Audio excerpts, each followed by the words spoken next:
Penguin Random House Canada presents Daughters of the Deer by Danielle Daniel.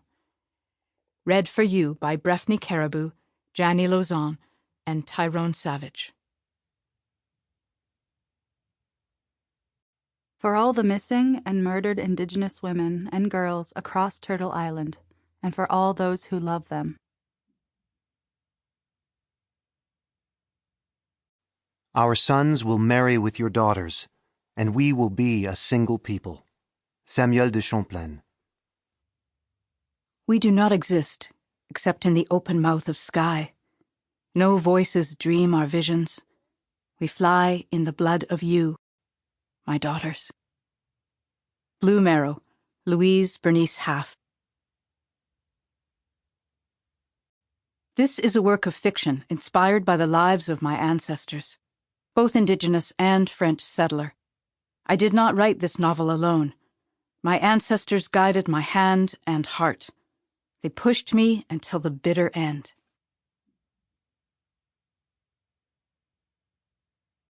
Prologue. My father once told me that before I was born, no white man walked our land. No church sat next to our village. No black robes circled our wigwams with their endless prayers. Before the whites arrived, our only enemy was the Iroquois, who had forced my parents to leave their ancestral territory north of the Ottawa River, in search of safety, for this place near the settlement the whites call Trois-Rivières. With each passing spring after my birth, more settlers landed in their ships, taking space, speaking a different tongue. Every boat brought more white men to trap our beaver and mink, to explore our lands along the St. Laurent River, a channel they believe leads to a place called China, and also more French soldiers in blue coats, sent by their king to protect the fur traders and settlers. To protect us too, they say. Even so, the Iroquois still far outnumber these soldiers, and their raids persist. 5 years ago, I lost my husband and my 2 children to the Iroquois. How I escaped, I do not know.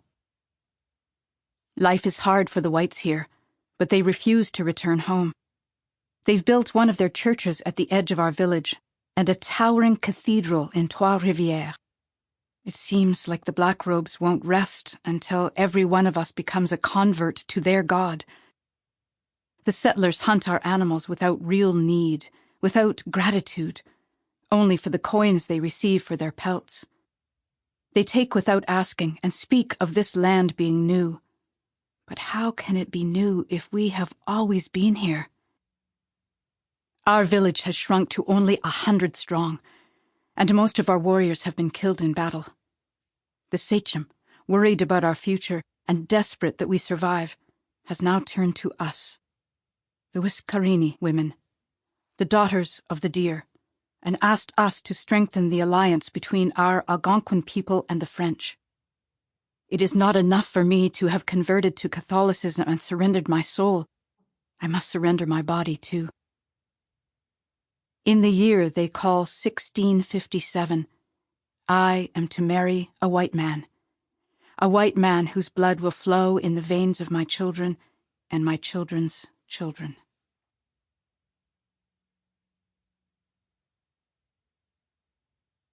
Part 1. Marie, 1657 to 1658. 1. Panicked cries pierce me like quills. I huddle inside the church with the other women and children. Mothers squeeze their babies against their chests, but my hands hold nothing. I run toward a small boy, naked except for his loincloth, who is sobbing into his hands. His name is Luke, and he was baptized last winter after his older brother died from a fever. To protect him, his parents hoped. I pick him up, but I can't find his mother. My eyes fall on Nadie, our Medewakwe, hunched over in the corner with her head bowed. Her long grey hair shields her face. Carrying the boy, I go to her, rest a hand on her small shoulder. Nadie, are you hurt? She shakes her head slowly. I lift her fur from the floor and wrap it around her. "Stay here, rest," I whisper. "I'll be back to check on you." Nadee's eyes close. I wonder what she sees. Does she know which of our men are dead? Who among them are still fighting outside these church walls? Does she see the future of our people? Her sight is both a gift and a curse. Ever since the Jesuits settled in our village, she doesn't take part in our celebrations. The elders decided to move her tent closer to theirs to keep her safe from the priests. I've heard Father Droulecoeur speak harshly of her powers during his Mass. He thinks only one of them should share messages from beyond, that the devil speaks through her, and that the Almighty God speaks through him. "Marie, come," my cousin Madeleine calls. A streak of blood smeared across her cheek, her bloodied hands reaching for me across the pews. She's kneeling beside Claire, Audrey and Gilbert's young daughter and only child. They had prayed for more children, but were unrewarded, the priest said, because they had Claire before they were wed. Audrey believed him and insisted the three of them be baptized. Despite their submission to Jesus, no other baby came, even after 4 winters. Blood soaks Claire's tunic and she's shivering, her lips blue. I hand the boy to Madeleine and bend toward the girl. Audrey is also on her knees beside her daughter, rocking back and forth, clutching a small crucifix. "They tried to take her," she says, trembling. "They tried to take my girl, but Gilbert stopped them. Gilbert grabbed her and their knife. I saw it strike her when they leapt for her again. He dropped her in my arms and told me to run. I didn't look back." She wipes her snot-filled nose. "I'll help your daughter," I say. "Madeleine, please, ask the sisters to bring me boiled water and clean cloths, and take Audrey to the front of the church." I turn to the mother. "Go. You don't need to see this." Madeleine helps Audrey to her feet, with Luke gathered close. The little boy has stopped crying. As she takes them away, I lift Claire's tunic and find the wound, a gash the length and width of my finger. She's lost so much blood already. It's pooling on the floorboards, soaking into the wood. "Claire, little bird, look at me," I tell her, smoothing her hair, tangled and wild like she's been in flight. "Do you remember my name?" "Marie," the girl whispers. "That's right," I try to smile. "Your mama's cousin. I know it hurts, little one, but I'm here to help you." I place my hand on her forehead, which is clammy from shock. "Claire, you know how we ask you children around the fire to close your eyes and go on a journey before you go to sleep? I want you to do that now." I move my hand to lightly rest over her eyes. "Walk out of here and into the fresh air. Summer will greet you. Take the path through the trees toward the river. Feel the earth under your feet. Stop for a moment at the riverbank, and then step into the rushing water. Now follow the water like the brave girl you are. See the deer and the turtle up ahead on the shore? They're waiting for you.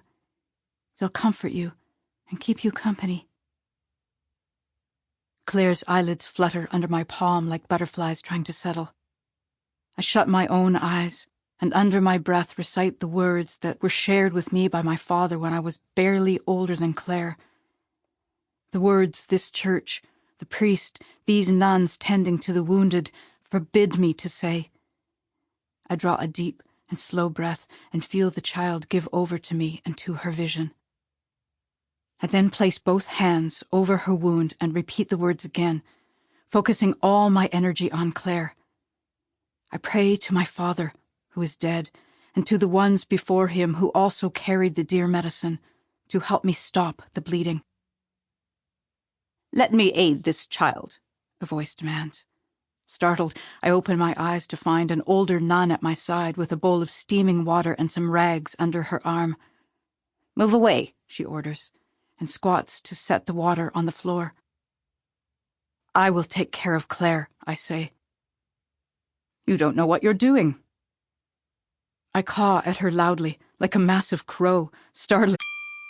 Sample complete. Ready to continue?